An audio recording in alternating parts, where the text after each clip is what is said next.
Hello guys, welcome to the AS online coaching. तो हमारा 9th lecture है percentage के ऊपर।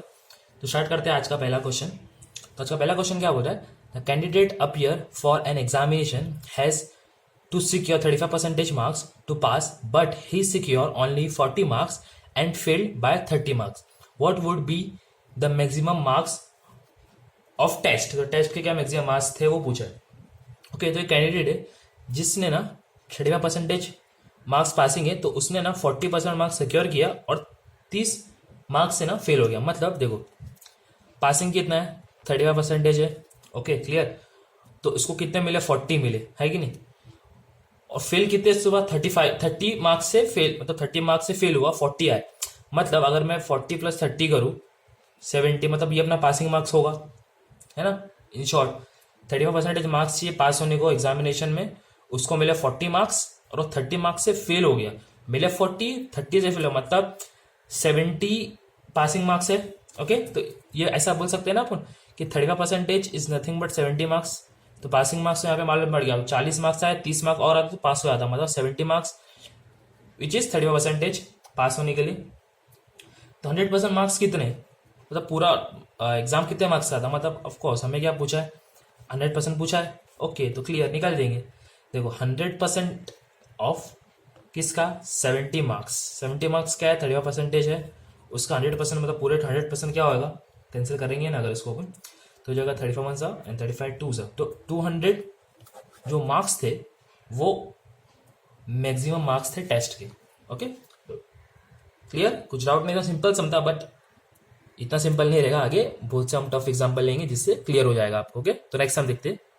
ओके गाइस, तो नेक्स्ट क्वेश्चन क्या हो रहा है? A man spend 70% of his income is increase by 20% and his increase by expenditure he increase his expenditure bye 10%, his saving is increase by what percent? मतलब simple सा question है। क्या बोल रहा है? इनकम एक्सपेंडिचर सेविंग के ऊपर है। तो पहले क्या बोल रहा है कि जो man spend 70% of his income, okay, his income is increase by 20%, मतलब पहले उसका एक्सपेंडिचर था 70%, बट इंक्रीज हो गया है एक्सपेंडिचर 20% और।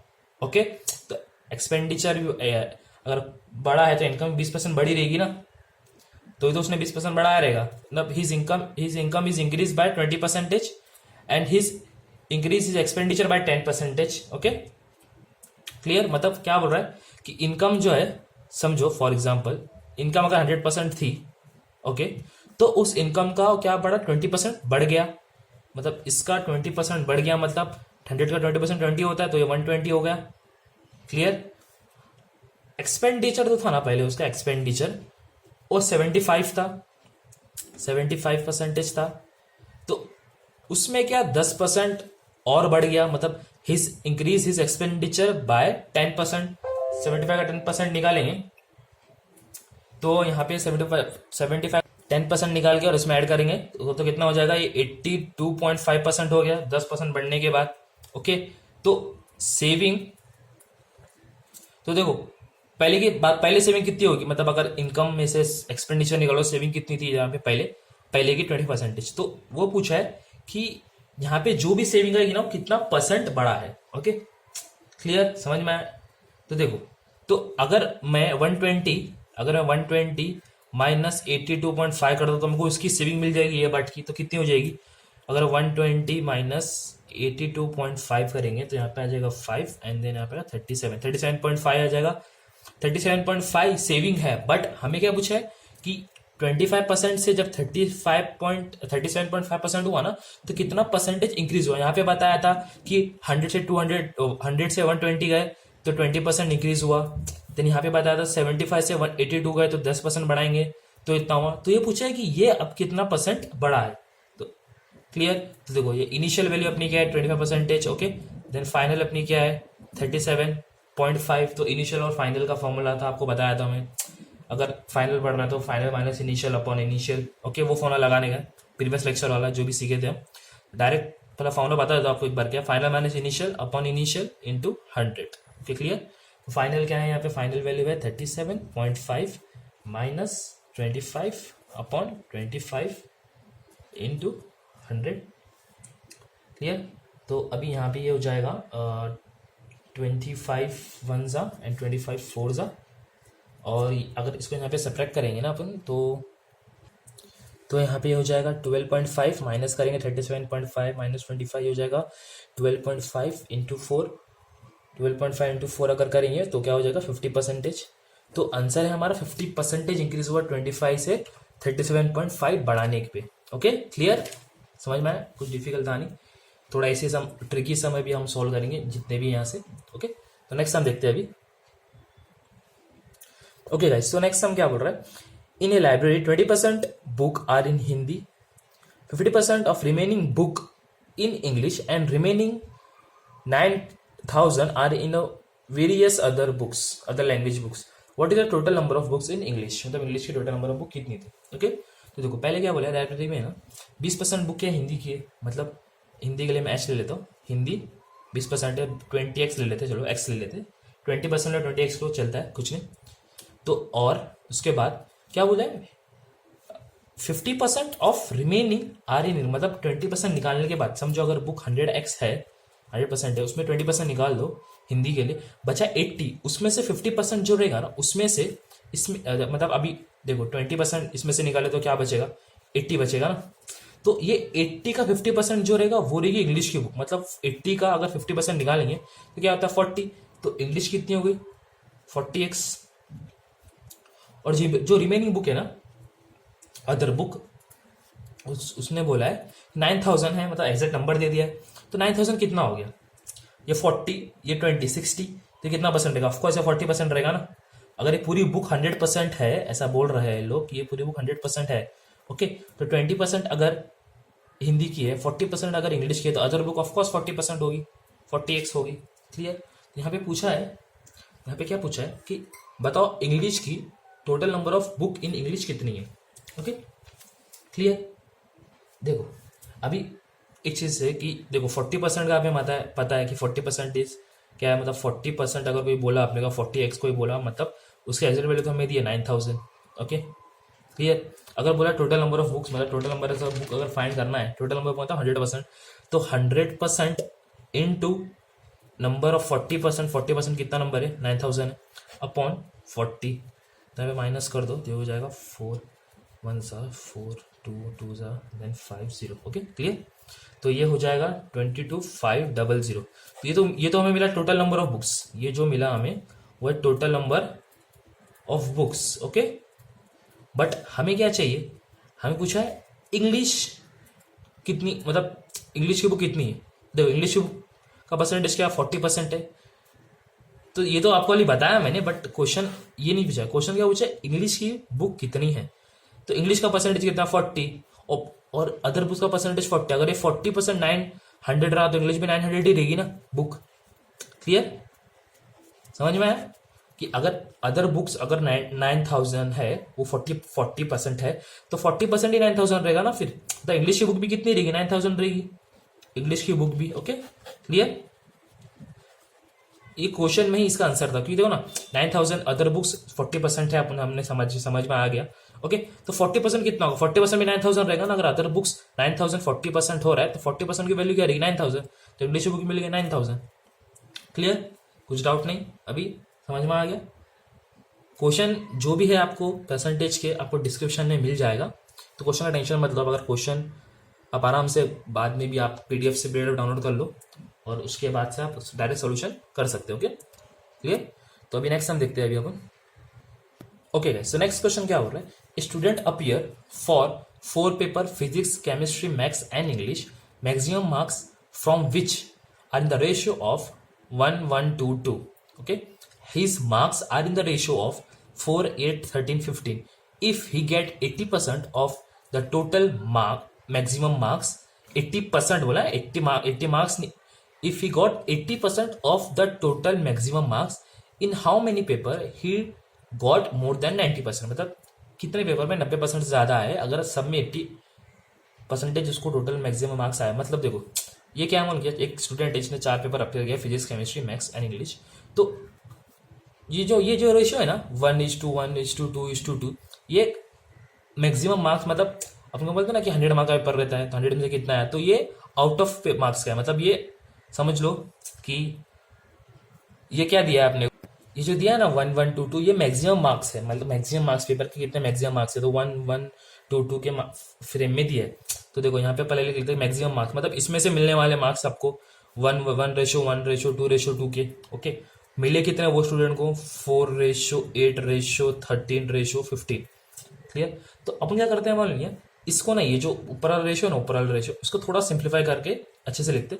1 की का मैं लेता हूँ 100 है ना, मार्क्स 100, 2 की जगह 200 लेता हूँ, क्लियर, समझ में आ जाएगा, ओके, समझा कुछ। तो 100% कितना होगा, इसको ऐड कर देंगे।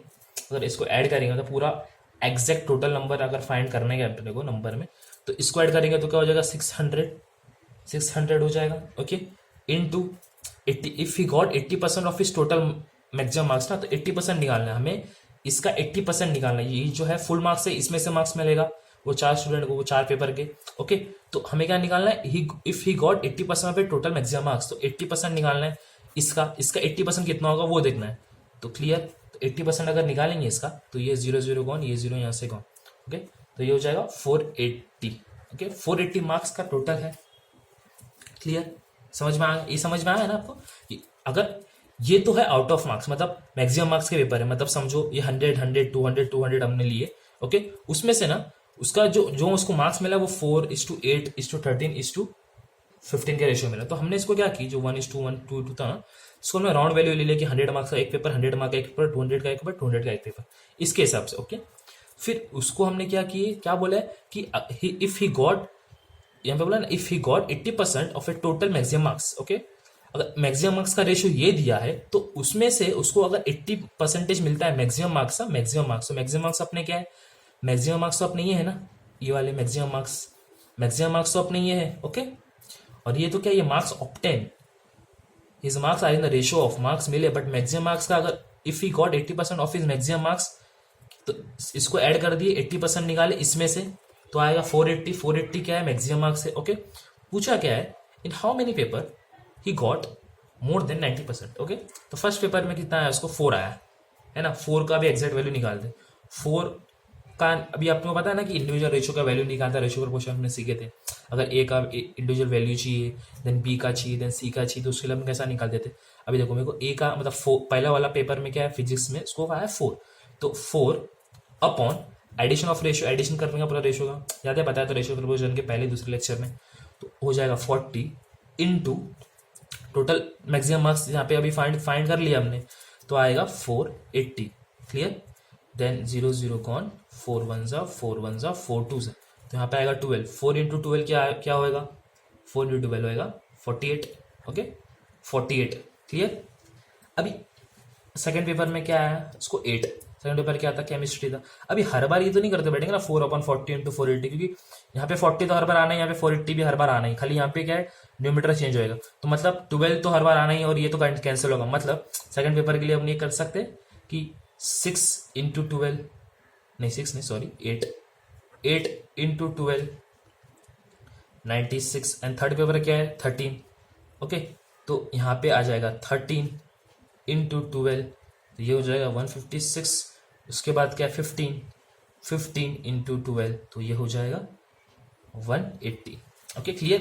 देखो ये मैंने क्यों नहीं बार बार बताया था वापिस, अगर चाहिए तो देखो, अगर इसको ऐसा भी करेंगे तो वही होएगा ना घूम फिर के। अगर मैं यहाँ पे 8 लूँ, नीचे 40 लूँ और इंटू 480 करूँ, तो घूम फिर के कट फिट के 12 होएगा यहाँ पे, और सेम इसका भी सेम, तो 13 इंटू 40 इंटू 480 करूंगा तो भी सेम होएगा 12। तो इससे अच्छा है कि जब कट के 12 आने वाला है तो खाली 8 इंटू 12, 13 इंटू 12, 15 इंटू 12 कर दो, ओके। एग्जैक्ट वैल्यू तो हमें मालूम पड़ ही जाएगी ना, क्यों बार बार टाइम वेस्ट करने का, इंटू 40 डिवाइड बाय 40 इंटू 480 करके, क्लियर। देखो 4 पेपर के मार्क्स तो हमें मिल गए, तो समझ में आ गया ना, 4 पेपर के मार्क्स मिल गए। क्या है 4 पेपर के मार्क्स, पहले के 48 है, ओके, सेकेंड के 96 है, तीसरे के 156 है, चौथा का जो है वो है 180।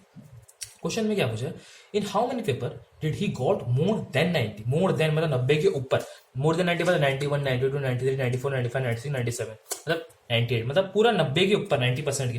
तो ये पहले तो पेपर का मार्क्स कितना है, 100 में का था, है ना, ये 100 मार्क का था, देन ये भी 100 मार्क का था, और लास्ट के 2 पेपर थे 200 मार्क के, लास्ट ईयर पढ़ते हैं 200 मार्क के, मतलब उसको हमने खाली सॉर्ट आउट किया, 111 को 100 100 200 200 ली। Okay clear.